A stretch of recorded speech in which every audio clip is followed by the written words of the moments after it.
Okay, here we go. The why of scaling Bitcoin. We're going to talk about a whole bunch of different things.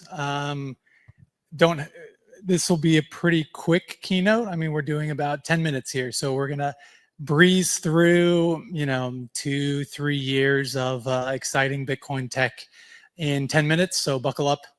It's going to be a wild ride. It's going to be great. All right, this talk could be about the 1.5 billion people unbanked around the world. It could be about, 7 transactions per second for Bitcoin versus 65,000 transactions per second for Visa. It could be about, 95% of Lightning users using custodial wallets. It could be about, long-term security budget considerations. It could be daily transactions and coffee purchases, or the cost of inaction and the dangers of ossification, or scaling as existential necessity and not technical curiosity. But the talk is not going to be about any of that. Instead, for the why of scaling Bitcoin, it's because the Bitcoin community wants it. There are massive sources of demand for scaling Bitcoin, and they're all over the place.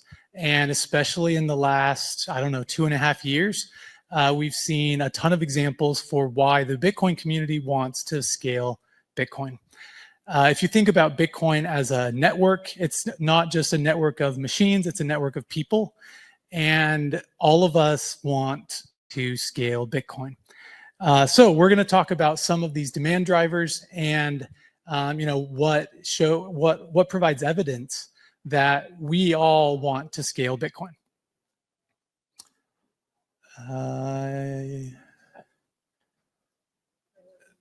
Is there somewhere specific I need to point this? Okay. All right. The first use case is ordinals.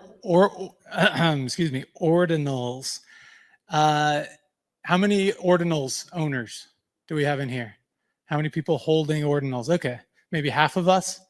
Ordinals, Casey Rodarmore released a meta protocol on Bitcoin in 2023, January of 2023, called the Ordinals protocol, and it lets you create NFTs, or more correctly termed digital artifacts, on Bitcoin. So you can store images immutably and forever on Bitcoin, and then you can actually trade them in UTXOs. And Ordinals has brought tons and tons and tons of people and volume and traction to Bitcoin. We have big companies that are Ordinals marketplaces. We have big traders and collectors bringing big money into the Bitcoin ecosystem. We have, creators, we have musicians, we have innovators. Shout out to Bunzi and Beatblocks. They actually figured out a way to do music on Bitcoin, but it's generative music. So you can pick, like a drum track, or you can pick like a guitar track, and you can deploy all of these separately in different Bitcoin transactions. And then you can remix them all in a final transaction and create all of these really cool, beats. And it's all served up directly from the Bitcoin blockchain.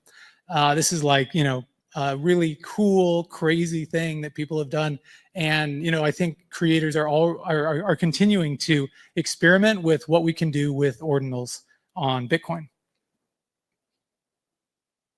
Next up is BRC20. BRC20 is probably the most successful fungible token standard on Bitcoin of all time.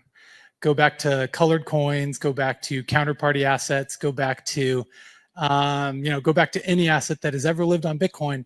And BRC20s, whether you like it or not, I know that the devs out there are kind of, cringing about stuffing JSON into the witness data of a transaction, but BRC20s, they got tier 1 centralized exchange listings, massive traction on the Ordi and the SAT side, and we still have quite a bit of BRC20 traction with the OKX marketplace.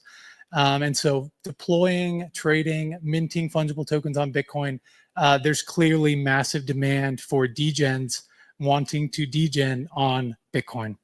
Bitcoin maxis might not is an understatement.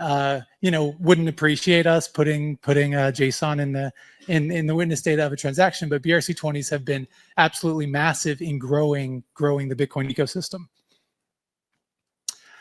More recently, we have Runes. Casey Rodarmore augmented the Ordinals protocol with a really byte-efficient fungible token protocol called Runes.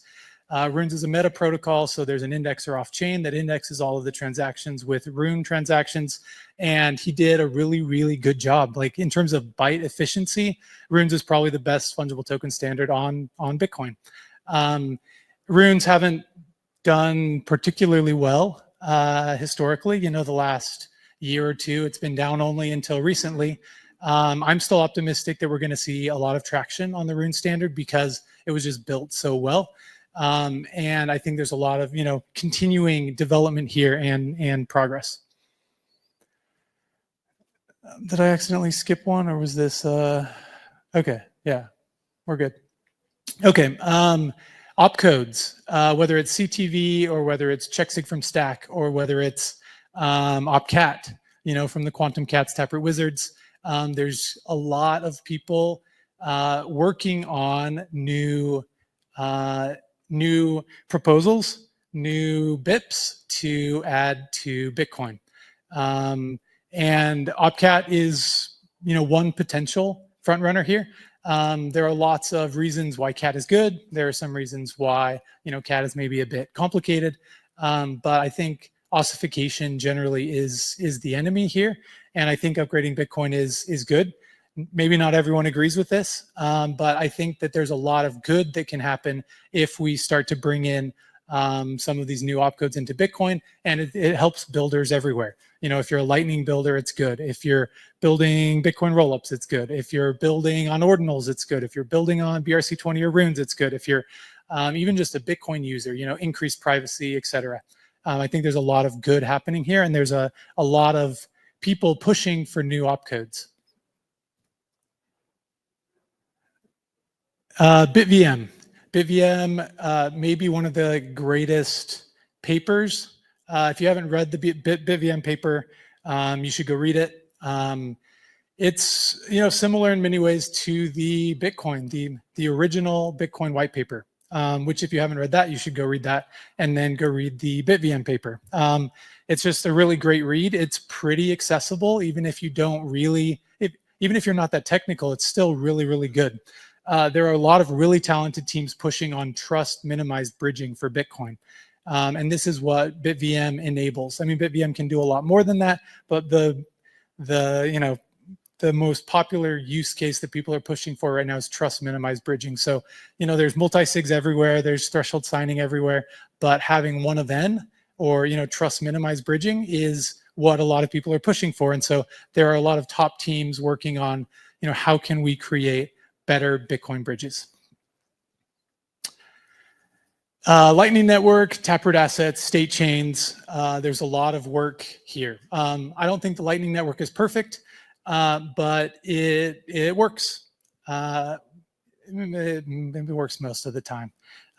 Depends on the use case, but there are a lot of people pushing on state chains. You know, there's Spark. There are other models kind of in that same vein, like Arc. And then Taproot assets, you know, it's a meta protocol in Bitcoin L1 that you can like lift to the Lightning Network to facilitate faster trading. And so there's a lot of innovation going on here on how we can continue to innovate, add more programmability, add more scale to Bitcoin L1. And we have Bitcoin L2s. We had the Bitcoin L2 gold rush, you know, probably like a year ago. I mean, everyone and their dog was putting together a Bitcoin L2 and raising, you know, $5 million from VCs. And, you know, it was, you know, the hot time for Bitcoin L2s. That turned out to be kind of overhyped in many cases, but there are very, very strong teams still building in this direction. You know, probably like a half dozen or maybe a full dozen of like competent teams working on how we can build, you know, add more programmability, how we can add more scale directly into, not into Bitcoin L1, but, you know, let's expand on the modularity thesis for scaling blockchains, and let's push, you know, beyond Bitcoin L1 into Bitcoin L2s, whether it's optimistic rollups, whether it's ZK rollups. There's a lot of really, really, really good work going on with Bitcoin L2s.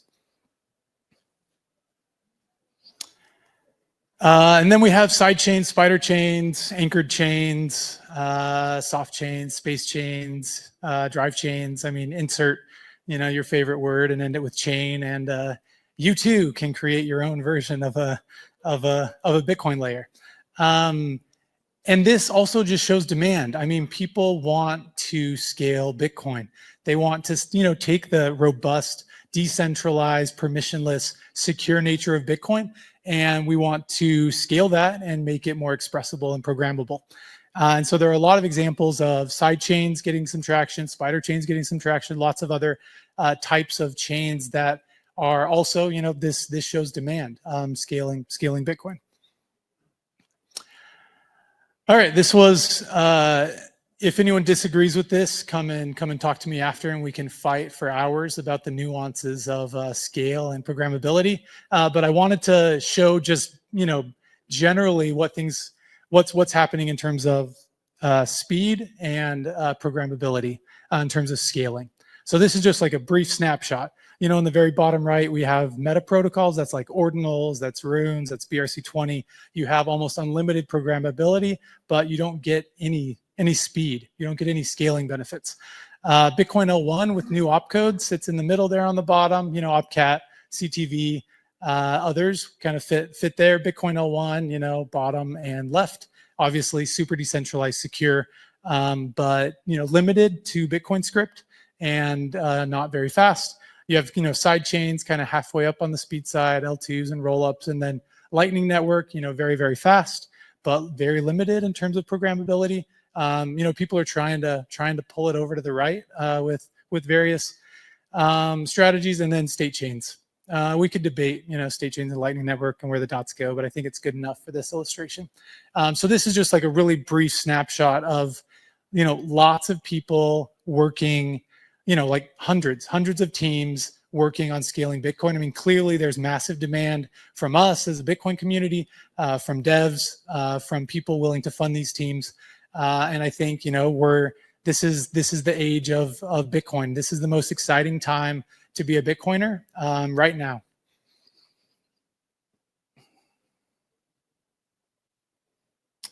And that's it. Thank you.